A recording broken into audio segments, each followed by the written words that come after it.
Hello friends, welcome back to our channel. మా వీడియోలను ఇంతలా ఆదరిస్తున్న మీ అందరికీ చాలా థ్యాంక్స్. ఇకపై ఇలానే మీ సపోర్ట్ మరింత అందిస్తారని కోరుకుంటున్నా. భారత్ మరియు ఇజ్రాయెల్ మధ్య జరిగిన ఘటన వల్ల మరోసారి అంతర్జాతీయంగా దీనిపై చర్చ జరుగుతోంది.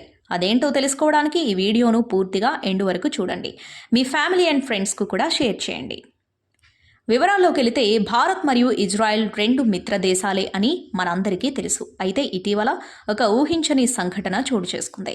అయితే మనకు అందిన సమాచారం ప్రకారం భారత్ ఇజ్రాయెల్ కారణంగా ఒక తీవ్రమైన సమస్యలో చిక్కుకుంది.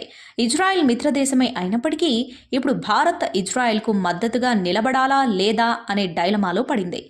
మీకు తెలిసే ఉంటుంది, ఇటీవల అంతర్జాతీయంగా చర్చనీయాంశమైన వార్త అదేంటంటే మీడియాలో వచ్చిన కథనాల ప్రకారం ఇజ్రాయెల్ వర్సెస్ హమాస్ మధ్య జరిగిన యుద్ధంలో భారత్ దృష్టి 10 అనే డ్రోన్ను ఇజ్రాయెల్కు పంపింది.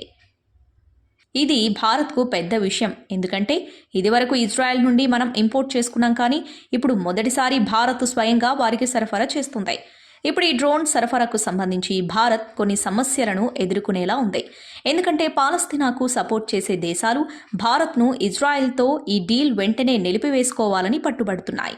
గత వారం భారత రక్షణ శాఖ అధికారుల వివరణ ప్రకారం ఈ డ్రోన్స్ను తయారు చేసేందుకు IPR లేవని ఇజ్రాయెల్ కంపెనీ స్వయంగా వారి ఆర్మీ కోసం భారత్లో ఈ డ్రోన్స్ను రూపొందిస్తుందని, కేవలం మ్యానుఫ్యాక్చరింగ్లో మాత్రమే భారత్కు చెందిన కంపెనీ సహకారం అందిస్తుందని తెలిపారు. ఇక చూడాలి దీనిపై ఇజ్రాయెల్ ప్రతికూల దేశాలు ఎలా స్పందిస్తాయో. ఇది ఫ్రెండ్స్ ఇవాల్టి వీడియో. ఈ అంశంపై మీ అభిప్రాయాన్ని కామెంట్ బాక్స్లో కామెంట్ చేయండి.